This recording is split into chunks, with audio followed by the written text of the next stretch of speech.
మీ జీవితం మారి అదృష్టం పలటాలి అంటే ఏమి చేయాలో ఇప్పుడు తెలుసుకుందాం. మంత్రం మన జీవితాన్ని ఏ విధంగా మారుస్తుంది? మంత్రాలకు భవిష్యత్తులో మార్పులు వస్తాయా? అలాగే ఇప్పుడున్న జీవితం మారిపోతుందా? ఒకవేళ మారితే ఎలా మారుతుంది? మంత్రానికి నిజంగానే శక్తులు అనేవి ఉంటాయా? అసలు ఈ మంత్రాలు జీవితాన్ని నిజంగానే మారుస్తాయా?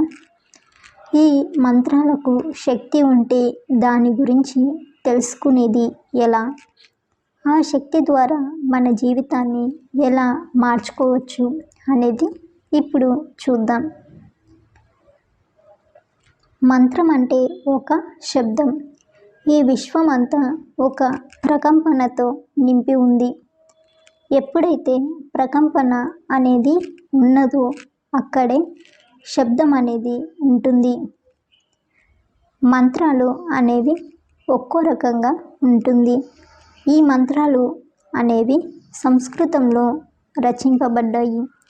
ఈ మంత్రాలను కానీ బీజాక్షరాలను కానీ ఒక్కొక్క దేవతామూర్తులను సంబంధించి కూడా మనకి అందించబడ్డాయి.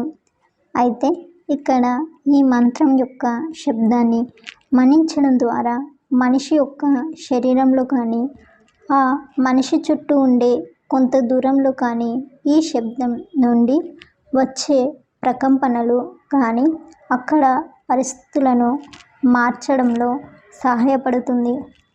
ఈ విషయాన్ని పరిశోధనలలో తేలింది.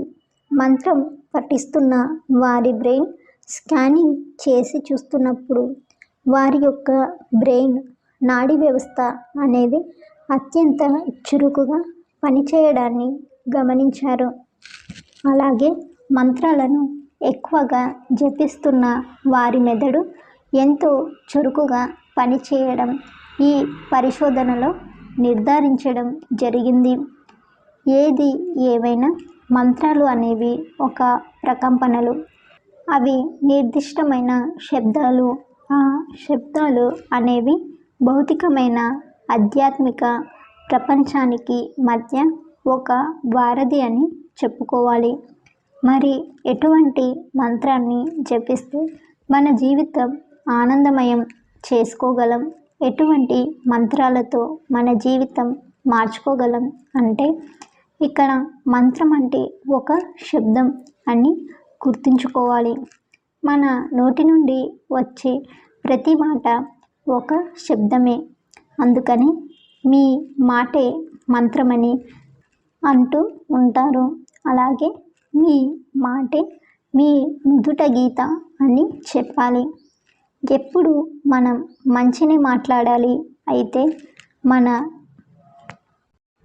యోగులు ఋషులు పొందుపరిచిన మంత్రం యొక్క అర్థాలేనని అందరూ తెలుసుకోలేరు.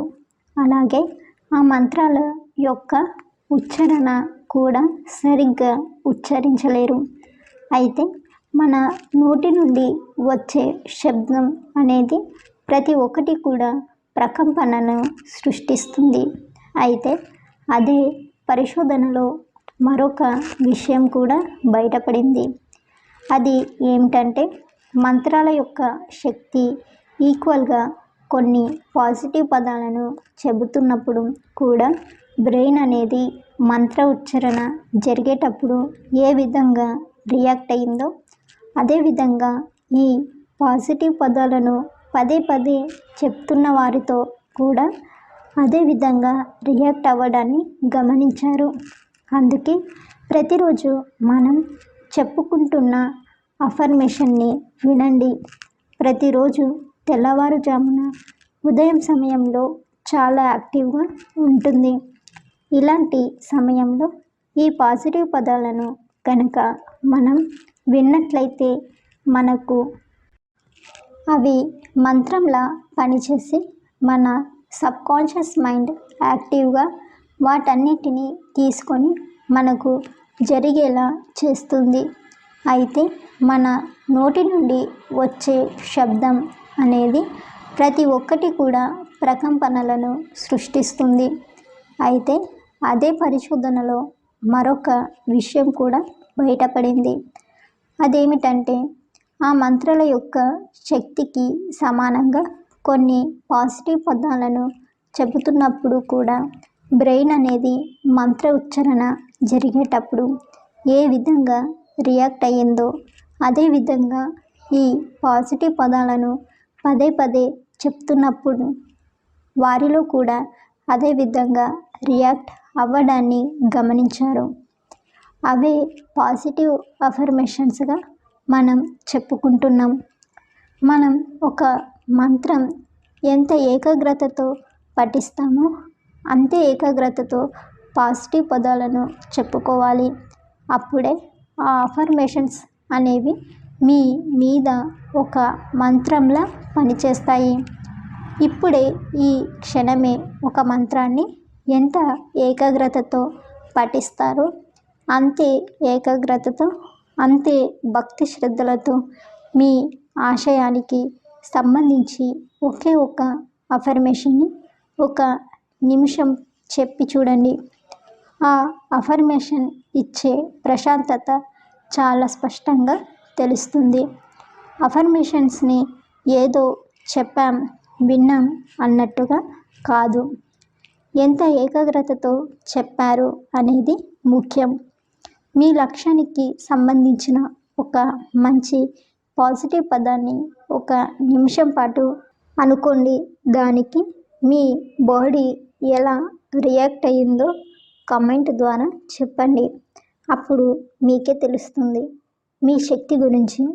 పాజిటివ్ పదాలే మీ జీవితాన్ని నడిపిస్తుంది.